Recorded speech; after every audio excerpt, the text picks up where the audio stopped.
An abandoned mother's struggling flower shop flourishes with the help of a mysterious benefactor, whose generosity holds a life-changing secret, all while her ex-husband tries to take everything from her again. Dear viewers, welcome to our channel. Subscribe to receive more stories every day. The low hum of the florist's refrigerator filled the tiny shop, as Lily Davis quietly arranged bouquets of sunflowers and baby's breath. Her hands moved deftly, but her thoughts were elsewhere. On Noah, her 2-year-old son, who was asleep in the small playpen tucked behind the counter. Every so often, she would glance over at him, a bittersweet smile forming on her lips. This wasn't the life she had imagined when she married Andrew, but here she was, a single mother running a flower shop that barely made enough to cover rent. Her once vibrant dreams of expanding the shop, adding a cafe corner, and holding weekend flower arranging classes had faded when Andrew walked out on her and Noah a year ago. He had left without a word, just a cold, indifferent note, telling her he couldn't do this anymore. He didn't want the burden of fatherhood. Her heart had been shattered, but she had to stay strong for Noah. He depended on her now more than ever. Lily's days were long, her mornings starting before the sun rose. She would take Noah to daycare, rush to open the shop, and spend the day arranging flowers, taking orders, and trying to make enough to keep her business alive.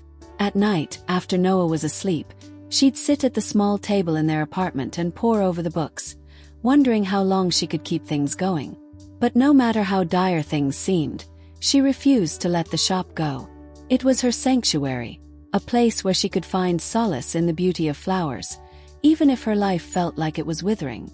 One cold Monday morning, Lily heard the gentle chime of the bell above the door. She looked up from her arrangements and saw an older man, perhaps in his late 70s, standing in the doorway. His sharp eyes, framed by deep wrinkles, scanned the shop. He had an air of mystery about him, dressed in a tailored gray suit that seemed at odds with the simplicity of her flower shop. "Good morning," she greeted him, trying to mask her surprise at the elegance he exuded. He didn't seem like her usual customer. "Morning," the man replied, his voice steady but kind. "I'm looking for a specific bouquet. Something simple but meaningful." Lily nodded, her curiosity piqued. "Do you have any flowers in mind, or should I suggest something?" He paused, looking thoughtfully at the arrangements around him before answering. "How about sunflowers? I've always liked those." Lily's eyes flickered. Sunflowers were her favorite too. She quickly set to work, gathering the most vibrant sunflowers she could find and arranging them with care. As she worked, the man silently observed, watching her every movement. When she finished, she held up the bouquet. "How does this look?" The man smiled warmly, his expression softening. "It's perfect." Lily handed him the bouquet, but before she could ask for payment, he reached into his jacket pocket and pulled out a small envelope, handing it to her. Confused, she opened it and found not cash, but a check for 3 times the cost of the flowers. "You've overpaid." "It's not overpayment," he interrupted. "It's an investment. I'll be back every Monday for the same bouquet. And each time I'll leave a little more. You deserve more than you're asking for." Lily was speechless, staring at the man with a mix of disbelief and gratitude. She wanted to question him further, but something about the calm in his voice stopped her. He turned and left without another word, the bell above the door chiming softly as he walked out. That was the first Monday. Every week, the man returned, always asking for the same bouquet of sunflowers, always leaving more than the flowers were worth. Slowly, with his quiet generosity, Lily's shop began to breathe again. The extra money allowed her to pay off overdue bills, buy better quality flowers, and even start a small savings fund for Noah. Yet, despite his regular visits, the man remained a mystery. He never shared his name, only a warm smile and kind words before leaving the shop with his bouquet. Lily couldn't help but wonder about him, why he chose her shop, why he was so generous, and what he saw in her struggling little business. But he was careful not to reveal much about himself, leaving her with only more questions each time. As the months passed, Lily's life started to feel more manageable. She even began to dare to dream again. On a quiet evening after closing up the shop, she pulled out her old sketchbook and started drawing up plans for the cafe she had always wanted to add. It was a small dream, but it was hers, and she was slowly beginning to believe in it again. However, not everything was perfect. Andrew had made no attempt to reach out or provide support for Noah. Lily had filed for divorce, but the legal fees were piling up, and with the court proceedings dragging on, it felt like another weight on her already burdened shoulders. Some nights, she cried in the solitude of her bedroom, exhausted by the sheer effort of keeping it all together. But she never let Noah see her break. To him, she was strong, unshakable, the mother who made everything better. One particularly dreary Monday, as the man picked up his usual bouquet, he lingered longer than usual. "How's the business going?" he asked, glancing around the now blooming shop, which had started to attract more customers thanks to her new stock and creative displays. "It's getting better," Lily said, offering a small smile. "Thanks to you." He chuckled softly, a sound that felt both familiar and distant. "You don't need to thank me. I just see potential where others might not." Lily's curiosity got the better of her, and before she could stop herself, she asked, "Why me? Why this shop?" The man's smile faltered slightly, as if considering his answer carefully. "Because everyone needs a little help sometimes. And because you remind me of someone I once knew." Before she could press further, he handed her another envelope. "Keep this," he said. "And whatever you do, don't stop believing in yourself." With that, he left, the soft chime of the door echoing once again through the shop. Lily watched him go, her heart full of questions that would have to wait for another day. As she opened the envelope later that evening, she found a letter inside. But it wasn't addressed to her. It was from the man to someone named Margaret. The contents of the letter, cryptic yet touching, hinted at a deep, personal connection. The words echoed in her mind as she wondered about the life he had lived and the people he had loved. The letter closed with a promise that one day, everything would make sense. The weeks passed, and Lily couldn't shake the curiosity sparked by the mysterious man's letter. She didn't mention it to anyone, not even her closest friends. It felt like an unsolved puzzle, one that connected her more to the old man than to her own circumstances. The letter, although cryptic, hinted at regrets and promises unfulfilled, making Lily wonder if Margaret was someone from his past, someone he had loved and lost. Yet, the mystery remained unsolved. Despite the lingering questions, life was slowly beginning to turn around.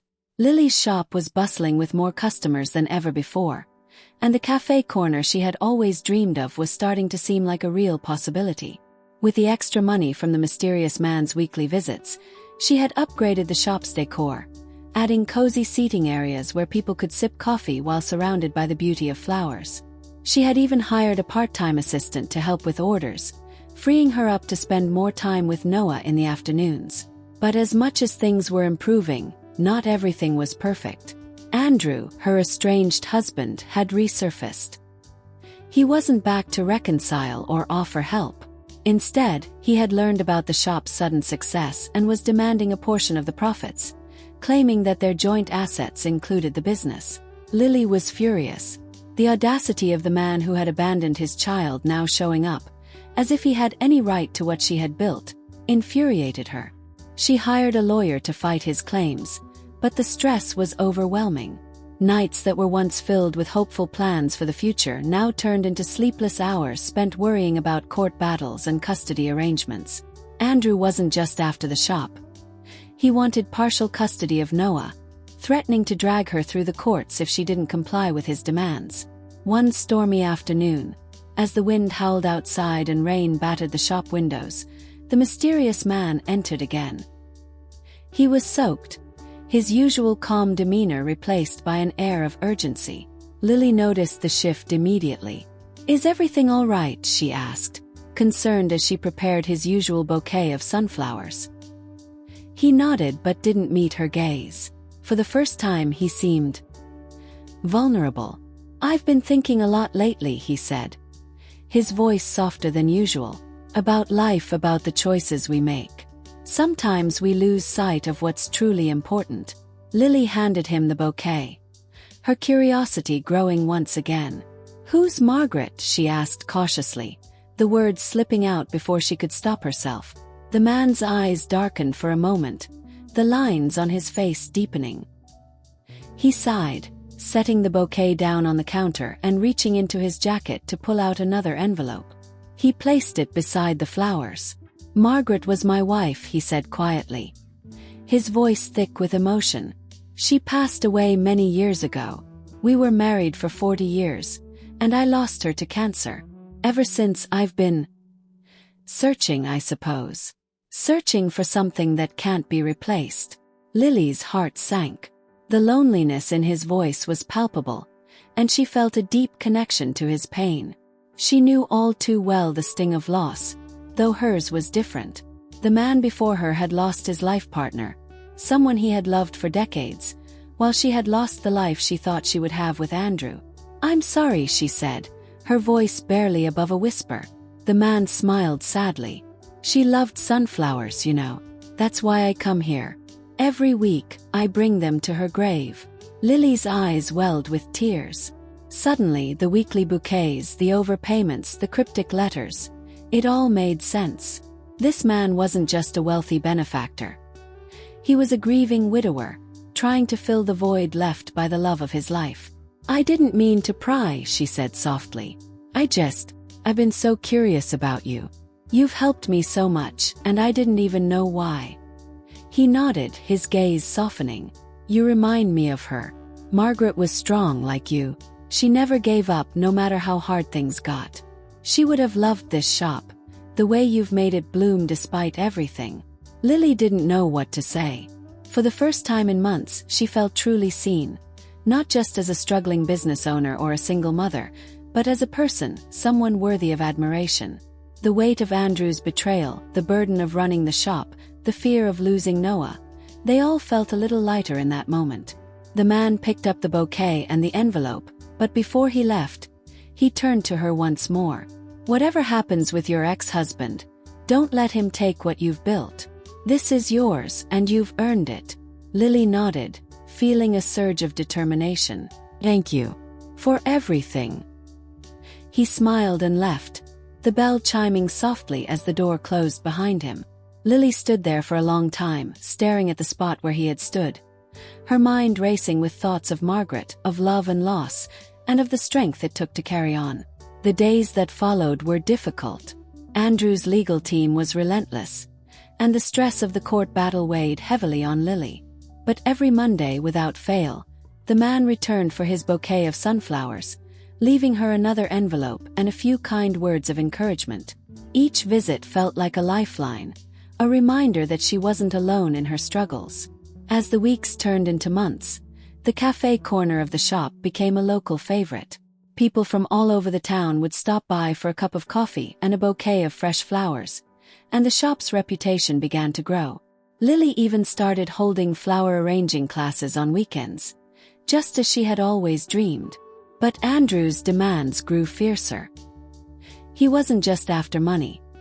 He wanted to control Lily, to remind her that no matter how successful she became, she would never be free of him. He used Noah as leverage, threatening to fight for full custody unless she gave him a portion of the shop's earnings. One afternoon, after a particularly grueling day in court, Lily returned to the shop, her hands shaking with frustration. She had thought about giving in just to make it all stop. But as she entered the shop, she found another envelope waiting for her on the counter. This one was different. It wasn't from the man with the sunflowers. Instead, it was an official-looking letter from a lawyer. Confused, she opened it and began to read. Her heart stopped. The letter wasn't about the shop or her custody battle with Andrew. It was from a law firm representing the estate of the mysterious man who had been visiting her shop for months. According to the letter, the man had passed away unexpectedly, and in his will, he had left something for her. The shop. Lily sank into a chair, her hands trembling as she reread the letter. The man, whose name she had never known, had quietly purchased the building months ago and had left it to her in his will. The deed was now in her name. The shop, the place she had poured her heart and soul into, was hers, free and clear. Lily stared at the letter in disbelief, her mind struggling to process the magnitude of what had just happened. The building, her shop, was hers. Not just the business she had painstakingly nurtured, but the actual property, the land it stood on. The weight of the gesture hit her like a tidal wave.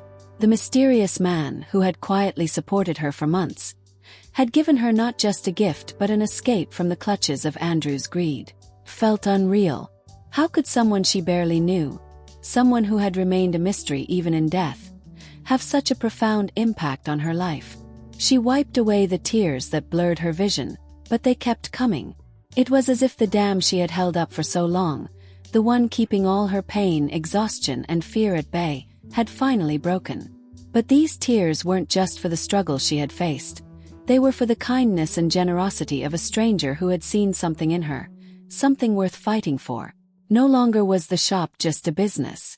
It was her sanctuary, a symbol of her resilience and the legacy of a man who had seen her strength even when she doubted herself. Lily realized that she had been given a second chance, not just financially, but emotionally. She had a fresh start, a future she could shape without fear of Andrew's manipulation. As the days passed, she found herself walking around the shop, touching the walls, the windows, the very floor she had stood on countless times. Felt different now, solid, permanent, hers. But alongside the joy was the lingering sadness for the man who had made it all possible. She never even knew his name until the will was read. Gerald Winston, a reclusive philanthropist who had lived quietly in the town for years, known by few but remembered by many for his discreet acts of kindness. The discovery of his identity was like opening the final chapter of a book she never wanted to end. Gerald's story became clearer as she learned more about him. He had been a successful businessman in his youth, but after his wife Margaret passed away, he retreated from the public eye, living a quiet, solitary life. The sunflowers, she realized, were his way of keeping Margaret's memory alive, and perhaps her shop had been the first place in years where he had found some semblance of peace. One chilly afternoon, Lily visited Gerald's grave, a small bouquet of sunflowers in hand. She stood there, the wind tugging at her hair, and placed the flowers gently on the grave. "Thank you," she whispered, her voice barely audible over the breeze. "For everything." The weeks that followed brought both challenges and triumphs. Andrew, upon learning that Lily now owned the shop and building outright, made one final attempt to intimidate her. He showed up at her door one evening, his expression smug and confident, certain that he could bully her into submission. "You think this changes anything?" he sneered. "You may own the shop, but you're still the same woman I left behind. You can't handle all of this on your own." Lily felt a surge of anger, but it was different this time.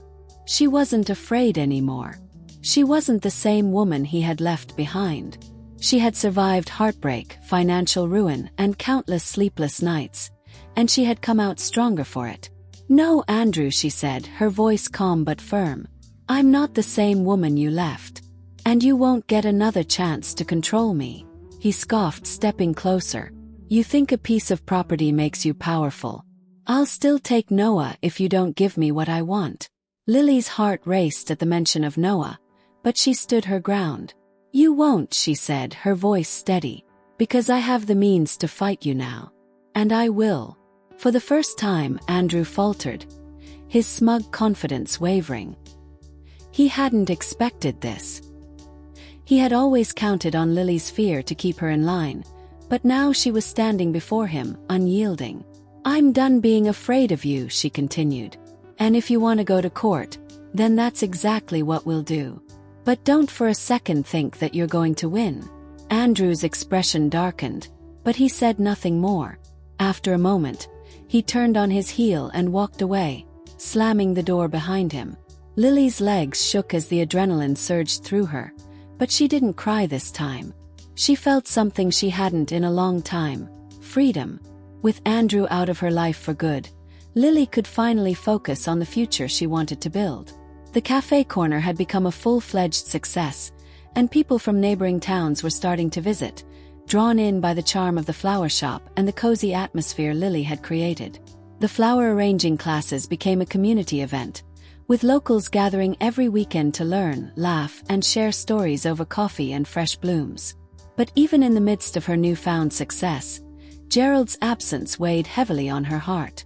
Every Monday, when she arranged the bouquet of sunflowers that had become part of her weekly routine, she thought of him, of the quiet man who had given her so much without ever asking for anything in return. She felt a responsibility to honor his memory, to keep the shop thriving not just for herself and Noah, but for Gerald and Margaret as well. One evening, as Lily was closing up the shop, she found herself drawn to the old letters Gerald had left behind. She hadn't read all of them yet, too overwhelmed by the emotions they stirred in her. But tonight felt different. She sat down at her small table, the dim light of the shop casting long shadows as she carefully unfolded the letter she had first found months ago. This time, the words resonated with her in a way they hadn't before. The letter wasn't just about loss, it was about love, endurance, and the power of small acts of kindness. Gerald had written about the life he had shared with Margaret, their struggles, their triumphs, and how even in her absence, he had found ways to keep her spirit alive. As she read the final lines of the letter, something caught her eye. A small, almost imperceptible note scribbled in the margin. It was faint, as if added in haste, but the words sent a chill down her spine. "Look beneath the garden, where love blooms eternally." Her heart raced as she reread the note, trying to make sense of it. Beneath the garden. What could that mean? The next morning, Lily went to the small garden behind the shop, where she had planted a few flowers and herbs over the years. It was a modest space, nothing extravagant, but it had always brought her peace. She knelt down, her fingers digging into the soil, searching for something, anything that might explain Gerald's cryptic message. And then she felt it, something solid buried beneath the earth. With trembling hands, she unearthed a small wooden box, weathered by time but still intact. She pried it open, her breath catching in her throat as she saw what lay inside. Locket, engraved with the initials M.W., Margaret Winston. Inside the locket was a tiny photo of Margaret and Gerald, their younger selves smiling in a black and white portrait. But that wasn't all. Beneath the locket was a deed. A second deed, this one to a large property on the outskirts of town. Lily's mind raced as she pieced it together. This was Gerald's final gift to her, a way to honor Margaret's memory while giving Lily yet another chance to build something even greater. The property was vast, perfect for expanding her flower business into something more, a sanctuary for beauty, for love, and for growth. Tears filled Lily's eyes as she held the locket close to her heart. Gerald had seen something in her, something worth nurturing, and he had given her the tools to create a future she never thought possible. As she stood in the garden, the sun setting behind her, Lily knew that this was only the beginning. She had found strength in the most unexpected places, in the kindness of a stranger, in the love of her son, and in herself. And now she was ready to bloom. Dear viewers, thank you for watching. If you like this story, please subscribe to our channel to receive more stories every day. Share with us what you think of this story.